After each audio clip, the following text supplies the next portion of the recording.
So my point is, yes, Casemiro was an issue, and Johnny Evans is an issue. But if you know that coming in, then set up your team accordingly, and that wasn't happening. I mean, they're one of the, out of all the biggest clubs, they're one of the ones that you look at and say, and you honestly sit and look and go, what the hell have they been working on in midweek? Yep. What have they been doing? What are they trying to do?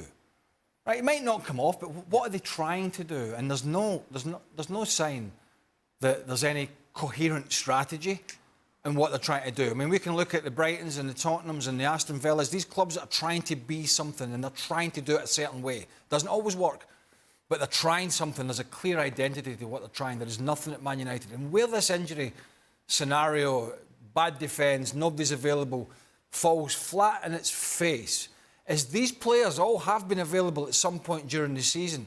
They were available when they get walloped at home to Bournemouth. They were available when it was the Alamo at Brentford. They were available when Luton when they won at Luton. I think they won at Luton, but it was hanging on. Some of those players were available for the Coventry game. The list goes on.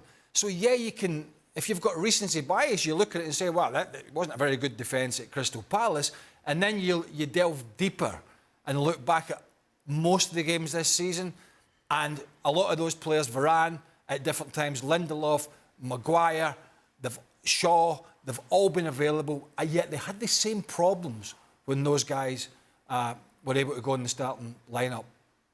There's nobody apart. You give Rasmus Højlund a pass. It says, a young man, works hard, can't fault him.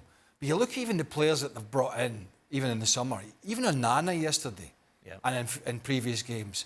And Mason Mount, obviously he's had an injury-ravaged season, but even when he's been fit, he looks like a guy who thinks, oh my God, I've just made one of the big... Not that Chelsea are great, they're not. Of course they're not, but as a player you make a decision. And his decision, he thought, was going to a club that were on the front foot.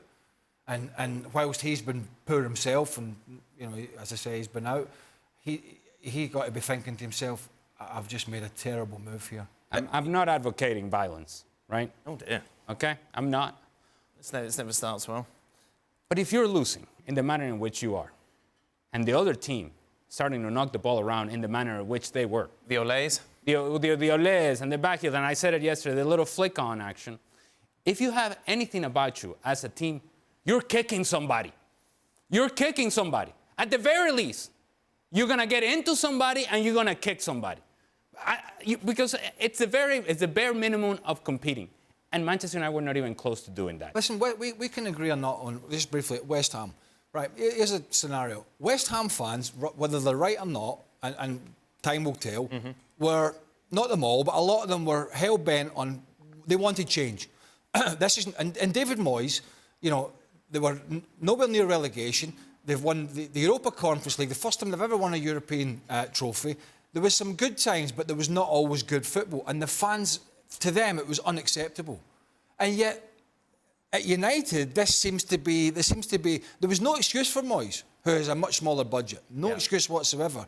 And yet, at United, people seem to be looking for avenues to let the manager off the hook. Have the standards at that club fallen that much that West Ham are demanding things are better and United are saying, this guy needs more time? Jurgen, we discussed yesterday the possibility that if, say, Ten Hag leaves, who would come in? The name Thomas Tuchel came up. As a manager, how much do you look at the name and the size of the club? Like Manchester United, of course, it doesn't get much bigger. But then how much do you analyse what's actually going on at the club and within the squad? Like, does your ego think, yes, I can come in, I'll take over, I will solve these problems? Or do you think, do you know what? I don't think now's the right time. I think when it's in a summer break, like now, obviously you're going to a break, the European Championship will happen, the Copa America will happen. You take your time. I mean, you take your time. Even obviously, it's a very, very big name, Man United. It's a very, very attractive name to any manager out there, also for Thomas Tuchel, obviously. But you take your time. You want to evaluate this. You want to talk to other coaches, maybe even to the coach that has to leave, if he has to leave. And you want to get as much information as possible. Then you make yourself a good picture about the roster. You go through every single player, check things out, and you talk to other people that know the club really well. So you got to do your homework. You know, it's not a move where you kind of during the season, you know, they fire one and there's the opportunity and you jump on it, yes or no. You might do that overnight.